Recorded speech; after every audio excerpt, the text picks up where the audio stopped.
youth team Indonesia maju sebab dia melihat ke national team dia. Cuma kita tak faham sebab dia punya level of man management adalah tahap dunia. Pelatih Tajikistan puji Indonesia, Malaysia kena sindir. Skema timnas Indonesia U17 raih gelar juara Piala Kemerdekaan 2025. Sejarah baru Kevin Dix di Borussia Mönchengladbach. Skuad Garuda jepreking FIFA Vietnam dan Thailand. Simak kabar selengkapnya hanya di Timnas Test Update. Skema timnas Indonesia U17 raih gelar juara Piala Kemerdekaan 2025. Meski hanya laga uji coba, timnas Indonesia U17 tetap bersungguh-sungguh mencatatkan sejarah baru dengan menjabat gelar juara Piala Kemerdekaan 2025 sebagai persiapan jelang Piala Dunia U17 2025. Hitung-hitungan timnas Indonesia U17 juara Piala Kemerdekaan 2025 pun menjadi perbincangan hangat pecinta sepak bola tanah air. Performa positif di laga pembuka membuat peluang Garuda Asia untuk meraih trofi masih terbuka lebar, meski hanya bermain imbang melawan Tajikistan. Bermain di Stadion Utama Sumatera Utara pada Selasa lalu, skuad asuhan Nova Arianto menunjukkan permainan agresif dan penuh determinasi. Indonesia unggul 2 kali lewat gol Muhammad Mirza pada menit ke-34 dan Fadli Alberto di menit ke-49. Namun Tajikistan mampu menyamakan kedudukan melalui Zarif Soda pada menit 36 dan Azhur Alizoda Nazrullah pada menit ke-91. Hasil imbang ini menempatkan Indonesia di posisi kedua klasemen sementara dengan koleksi 1 poin, setara Tajikistan di peringkat ketiga. Posisi puncak dihuni Mali yang sebelumnya mengalahkan Uzbekistan dengan skor telak 5-1. Uzbekistan sendiri berada di dasar klasemen tanpa poin. Dengan 2 laga tersisa, hitung-hitungan timnas Indonesia U17 juara Piala Kemerdekaan 2025 cukup jelas. Mirza dan kolega wajib meraih kemenangan di 2 pertandingan berikutnya untuk memastikan gelar tanpa bergantung pada hasil tim lain. Laga kedua akan mempertemukan Indonesia dengan Uzbekistan pada Jumat 15 Agustus pukul 19.30 waktu Indonesia Barat di Stadion Utama Sumatera Utara. Di hari yang sama, Tajikistan akan melawan Mali pada sore hari. Kemenangan atas Uzbekistan nanti akan menjaga peluang juara tetap lebar. Pertandingan pamungkas pada Senin 18 Agustus nanti akan menjadi laga krusial. Indonesia dijadwalkan menghadapi Mali pada pukul 19.30 waktu Indonesia Barat. Sementara Tajikistan bertemu Uzbekistan lebih dulu. Jika Indonesia mengalahkan Mali, peluang juara akan sangat besar, terlebih jika Mali kehilangan poin melawan Tajikistan. Namun jika hanya meraih 4 poin dari 2 laga sisa, Garuda Asia masih bisa juara dengan syarat Mali terpeleset di salah satu pertandingan, dan selisih gol Indonesia lebih baik. Saat ini selisih gol Indonesia plus 0, sedangkan Mali plus 4. Artinya kemenangan besar menjadi keuntungan tambahan bagi Indonesia.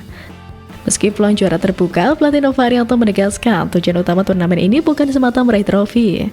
Menurutnya, Piala Kemerdekaan 2025 adalah ajang penting untuk menguji kesiapan tim sebelum terjun di Piala Dunia U17 2025 di Qatar. Dengan hitung-hitungan yang masih menguntungkan, dukungan penuh supporter di setiap laga, serta fokus pembinaan jangka panjang, Garuda Asia berpeluang menutup Piala Kemerdekaan 2025 dengan prestasi manis, sekaligus menambah kepercayaan diri sebelum berlaga di panggung dunia.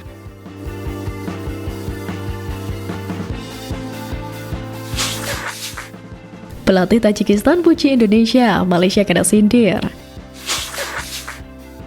Usai pertandingan pada laga pertama Piala Kemerdekaan 2025 yang mempertemukan timnas Indonesia U17 dengan timnas Tajikistan U17.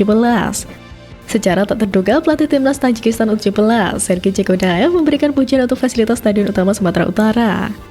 Momen itu terjadi usai dirinya melakukan konferensi pers terkait hasil pertandingan timnas Tajikistan U17 melawan timnas Indonesia U17. Selain itu, dia juga menyebut jika orang-orang di Indonesia jauh lebih baik ketimbang negara Malaysia.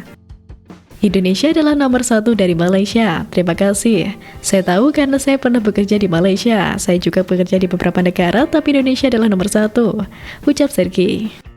Berbeda dengan timnas Indonesia, Harimau Malaya Muda tidak lolos Piala Asia U17 2025, apalagi ke Piala Dunia U17. Selanjutnya menatap laga berikutnya melawan timnas Uzbekistan U17. Akankah timnas Indonesia bisa meraih kemenangan lawan Uzbekistan nanti? Sesuai jadwal, timnas Indonesia U17 akan menantang Uzbekistan U17 di Stadion Utama Sumatera Utara pada Jumat 15 Agustus pukul 19.30 waktu Indonesia Barat. Timnas Uzbekistan sebelumnya pada laga pertama dihadapkan dengan runner-up Piala Afrika U17 2025 Mali U17. Namun Uzbekistan kalah 1-5. Mungkin banyak yang bertanya-tanya, kok bisa Uzbekistan U17 dibantai Mali U17? Bukannya Uzbekistan baru saja juara Piala Asia U17 2025 dengan catatan impresif. Ternyata usut punya usut, Uzbekistan U17 turun di Piala Kemerdekaan 2025 tidak dengan skor terbaik. Skuad yang diturunkan merupakan tim U16 yang diproyeksikan tampil di Piala Asia U17 2026. Lantas kemana tim utama mereka? Timnas Uzbekistan U17 sedang bersiap menjalani uji coba berkelas dunia pada 1-9 September 2025. Mereka dijadwalkan menjalani uji coba kontra Inggris U17, Kanada U17, dan Maroko U17. Fakta di atas menunjukkan ada peluang timnas Indonesia U17 menang atas Uzbekistan U17. Kemenangan atas Uzbekistan akan meningkatkan kepercayaan diri sebelum tampil di Piala Dunia U17 2025.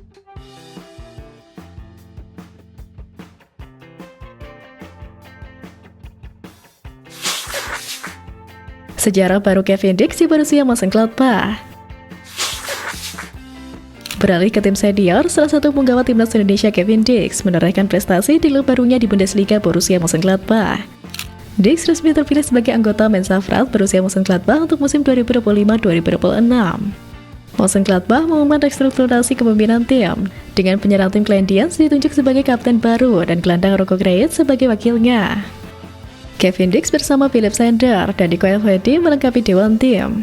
Pelatih Gerardo Sewade menjelaskan bahwa keputusan ini diambil setelah evaluasi mendalam dengan diskusi dengan mantan kapten Jonas Omlin dan Julian Weigl. Dix yang bergabung dengan Mönchengladbach pada musim panas 2025 dianggap memiliki kualitas kepemimpinan yang kuat. Philip, Kevin, dan Nico selalu mengutamakan tim dan siap mengambil tanggung jawab, tambah Sewade. Meski peran di dewan tim tidak menjamin tempat utama, Sewade menegaskan bahwa kelima pemain ini kemungkinan besar akan sering tampil tergantung performa.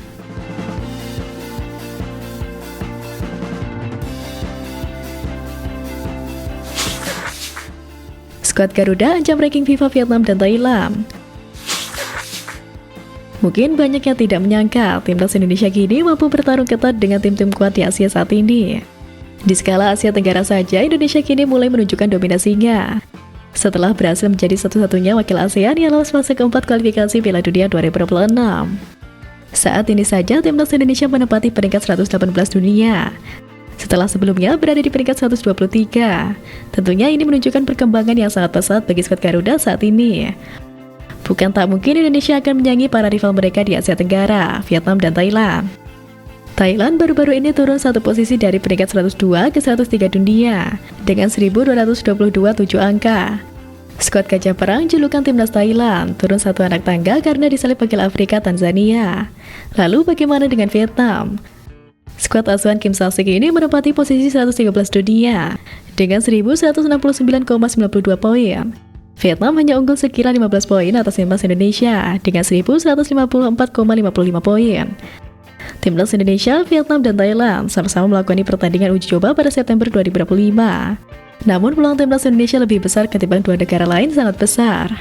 Skuad Garuda akan menjamu Lebanon dengan peringkat 112 dan Kuwait berada di peringkat 138 FIFA. Dalam laga uji coba yang akan digelar di Stadion Gelora Bung Tomo, Surabaya, Jawa Timur. Berhubung main di kandang sendiri, timnas Indonesia berpeluang besar meraih kemenangan. Jika menang, ranking FIFA skuad Garuda otomatis terdongkrak. Diprediksi kemenangan atas Lebanon dan Kuwait bisa menghasilkan sekira 10 poin tambahan di ranking FIFA. Timnas Indonesia berpotensi menyalip seluruh pertandingan September 2025 dengan kemenangan. Sementara sang rival Vietnam hanya dihadapkan dengan Bangladesh yang Kamboja. Sekalipun menang, poin FIFA yang didapatkan skuad Golden Star Warriors tak akan signifikan. Lalu Thailand akan menjadi tuan rumah Piala Raja atau biasa disebut Kings Cup. Peserta turnamen adalah Irak, Fiji, dan Hong Kong. Di semifinal mereka mungkin bisa menghajar Fiji atau Hong Kong. Namun di final mereka akan dihadapkan dengan Irak yang menggeliat di bawah asuhan pelatih Graham Arnold. Potensi Thailand kalah dari Irak sangat besar sehingga akan kehilangan poin.